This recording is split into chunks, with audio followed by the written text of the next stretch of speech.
आज आपण bit juice कसा करणार आहे हे बघणार आहोत. चला तर आता रेसिपीकडे वळूया. हे बीट आहे. आता आपण ह्याच्यावरचं पूर्ण हे असे साल काढून घेतलेले आहे, जसं आपण बटाट्याचं काढतो त्याप्रमाणे. आणि ह्याचे मी असे छोटे तुकडे करून घेतलेले आहेत ह्या साईजमध्ये. त्यानंतर अर्धा इंच आल्याचा तुकडा घेतला आहे आपण, अर्धा लिंबू आणि काळं मीठ. आपण हे मिक्सरमध्ये टाकून घेऊया. जर तुम्हाला हवं असेल तर तुम्ही साखर, जर थोडंसं गोड जर हवं असेल मुलांसाठी तर तुम्ही साखरेच्या ऐवजी ह्यामध्ये मधचा वापर करा, साखर नाही टाकायची. अर्धा लिंबू पिळून घेणार आहे आणि जो हा अर्धा इंच आल्याचा तुकडा घेतला होता तो आपण ह्याच्यामध्ये टाकून घेणार आहे. आपण हे मिक्सरमध्ये एकदाच फिरून घेणार आहे. चवीपुरतं मीठ. काळं मीठ हे शरीरासाठी चांगलं असतं, जरी हे जास्त टाकलं किंवा त्यांनी काही प्रॉब्लेम होत नाही.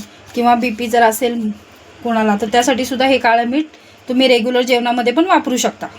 आता आपण ह्याचे व्यवस्थित मिक्सरला एकदम बारीक पेस्ट करून घ्यायचे. पाणी टाकून आपण ते परत गाळून पण घ्यायचे. आपण हे मिक्सरला एकदम व्यवस्थित पेस्ट करून घेतलेली आहे. ह्यामध्ये मी 1 कप पाणी टाकलेलं आहे. तुम्हाला जर वाटत असेल की आपल्याला अजून त्यात पाणी लागतंय तर तुम्ही पाणी ॲड करू शकता. ही आपण चहा गाळणीच घेतलेली आहे, त्यामध्ये आपण आता हे गाळून घेऊया ज्यूस आपला.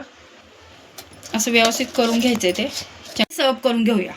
प्रकारे आपला बीटचा ज्यूस पिण्यासाठी तयार आहे, तुम्ही बघू शकता. आणि हे बीट ही शरीरासाठी खूप चांगलं असतं, म्हणजे त्याच्याने हिमोग्लोबिन वाढतं आपल्या शरीरातलं. त्यामुळे तुम्ही बीट खाऊन काय होतं, मुलांना तुम्ही नुसतं बीट खायला दिलं तर ते काय म्हणतात, माझे दात दुखतात, खूप चावावं लागतं, असं काहीतरी नाटकं करतात.